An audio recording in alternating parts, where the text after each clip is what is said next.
Maraming nagtatanong GoFam kung kumusta yung pinalatak natin. At eto na GoFam, fail ako sa pagpapalatak GoFam. Alam nyo naman, bobo ba ako magpalatak eh. So, pinatransplantan na lang natin. Sobrang huling-huli na to, pero okay lang. Ganon talaga, that's life. So, kung mapapansin nyo, eto yung ating pinalatak noon. Ayun no, may kanal yan GoFam. Kaya lang talagang hindi umayon ang panahon. Ginawa na natin ang lahat. Lahat ng pwedeng diskarte, kaya lang yung panahon ay mahigit 1 buwan, 2 buwan na diretsong ulan dito GoFam. And sa tingin ko, alam ko na kung ano yung pagkakamali ko. Bakit hindi ko napagana yung pagpapalatak. Ito na yung ating palatak GoFam. Siyempre, ginarahin na natin. Ayan. Tinanggal na rin natin yung mga modules GoFam. So ito na siya, hindi pa natin masyadong nalinisan. Sa mga nagtatanong GoFam, ito ay 3D printed. So yes, plastic siya GoFam. Ayan no. By Farmwell. Huy, what's up GoFam? Alright, so ang daming nagtatanong dun sa update dun sa palatak GoFam. Kung ano na nangyari, kung okay ba, ganyan-ganyan. So ito yung aking conclusion dun GoFam no. So out of 8 hectares GoFam, siguro ang umokay lang is less than 1 hectare. Siguro mga 6,000-7,000 square meters. And alam ko na kung ano yung naging problema, GoFam. Okay, kasi ako din, meron din akong kaibigan dito, ganun din, hindi rin tumubo, nabulok din GoFam. So, ito yung aking conclusion doon, yung aking sariling opinion. Kung bibili man kayo ng palatak, kasi nga usually ako din akala ko yung mga, siguro parang sa inyo din GoFam, nakita dun sa social media, nagpapalatak sila, basta hinila lang, wala naman masyadong explanation, yung iba nga parang daming tubig, yung iba umuulan, tapos okay naman. Okay, so in short, ganun din yung ginawa ko GoFam. And sa aking experience, nag-fail ako GoFam. Okay, and sana maging lesson to sa inyo and even yung mga future na bibili ng palatak. Okay, so unang-una, para sa akin GoFam, sa aking opinion, kung gagamit ka ng palatak, dapat naaayon din sa panahon. Yun. So hindi ko na ma-stress yun ng sobra, pero panahon. Okay? So ibig sabihin, pag nagpalatak ka GoFam, i-check mo yung weather app mo, mag-check ka mag-update ka kung ano magiging klima for the next 1 week at least. Kasi kung maulan yun GoFam, mataas yung probability na mafe-fail ka. Okay, which is ganun yung nangyari sa akin.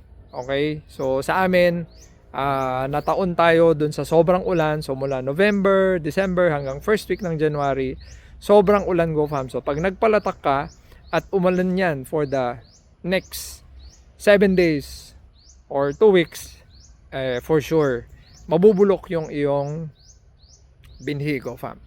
Number 2 GoFam na nakita ko, para gusto mo maging successful GoFam, kaya siguro dun sa amin yung ibang part gumana kasi nga yung structure ng lupa at saka kung paano na layout yung lupa.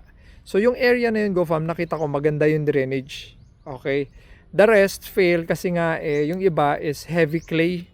So yung heavy clay GoFam, pag yung heavy clay ang lupa mo, hindi kagaya pag loam or sandy loam. Loam siya, kahit na medyo clay, pero loam, ibig sabihin pag loam kasi GoFam or sandy loam, madali ito madrain yung kanyang tubig. Pag clayish ka, especially yung mga heavy na clay GoFam, which is most of yung area natin dito, mahirap matuyuan yung lupa. Okay? Or, ang isa pang concern, pag clayish ka talaga GoFam, since natatakpan siya, 'di ba? Pag pinalatak mong gano'n, natatakpan. Yung clayish kasi GoFam, hindi ko alam kung nakakita na kayo ng gano'n na lupa. Siguro mga 3 days, 2 or 3 days lang na diretso ang araw, tigas nun GoFam yung bato.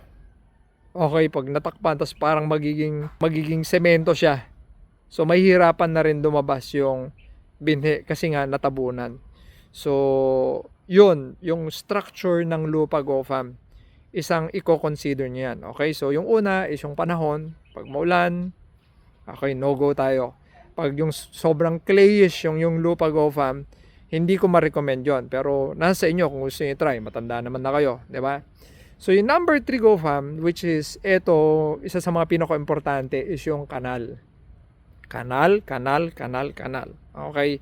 Make sure na pag nagpalatak kayo, meron kayong magandang kanal. Talagang kakanalan nyo yan, go fam. Alam nyo kung yung, alam nyo pag nagsabog tanim kayo, ganun go fam, kakanalan nyo ng ganun yun. At saka totally drain yan. Kasi once na nagpalatak kayo, at umulan siya, eksakto yun go fam Doon sa, hindi ko alam kung may mga version yan, pero yung version ko, yung nauna, eksakto yun go fam kung saan yung guhit, doon magi-stay yung tubig.